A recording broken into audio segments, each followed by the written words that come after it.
Catherine Macaulay decided that the ministry in Ireland was robust, but there was also something happening in America. The Irish were immigrating in large numbers to America, and there was this vision apparently that the community would carry out its work not only in Ireland but across the sea.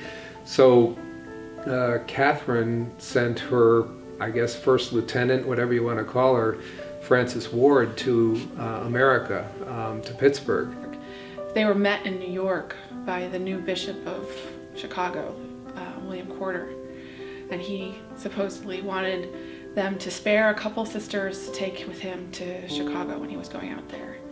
Francis Xavier Ward, of course, said, "In time, Father, in time." And they came to Chicago 3 years later. When they arrived in 1846, they immediately set to work. They had ingenuity, energy, and perseverance without limits.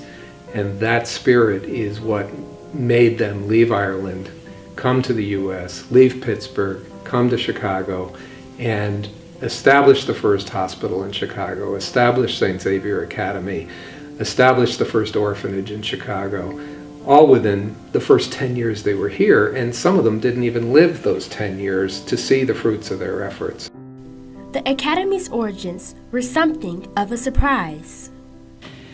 A pay academy school was not necessarily in their mission, but a lot of communities like the Mercies, who were active sisters, ended up starting academy schools because it brought in income. It was meant for people who are not of the upper class. It was meant to be people, who needed an education and needed to be raised. Soon they find that the people who are attending are the daughters of wealthy Protestants, because it's an attractive education for parents to send their daughters to a respectable convent education. They were, for the most part, what we would today call first-generation college students. In the 1840s, there was no organized public high school system in the city of Chicago. The academy, the whole idea was to create an educated population. You get a good education, solid, in terms of scholastics, but you also learn the finer things of life, languages, your sewing, and how to be a good companion in life. But the sisters' path was never easy.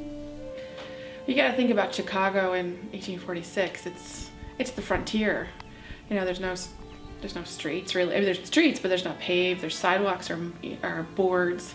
People would cross the streets on boards of mud-filled streets, and it was congested and disease-filled.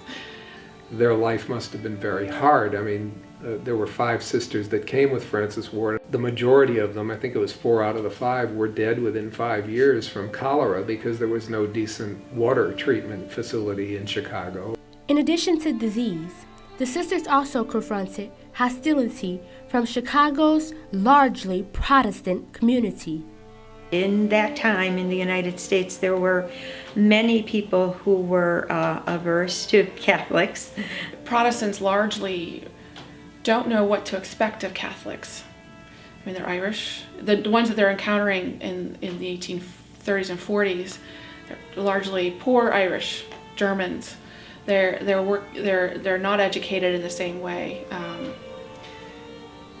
So Irish Catholics, like the Sisters of Mercy, distrusted Protestants. But the worst blow came in 1871 when the Chicago fire ravaged the city and burned St. Xavier Academy to the ground. Well, the Chicago fire was obviously a devastating event, not only for the city of Chicago, but certainly for St. Xavier Academy and for the sisters. They had to start all over again, and that's what was the first reason for the move to 49th and Cottage Grove. Amazingly, they had had the foresight in the 1850s to acquire a farm, which was at the distant place from the city, 49th and Cottage Grove. It was then and there that they'd begin again, and fortunately the sisters always had people who cared about them, who wanted to support the institution and contributed.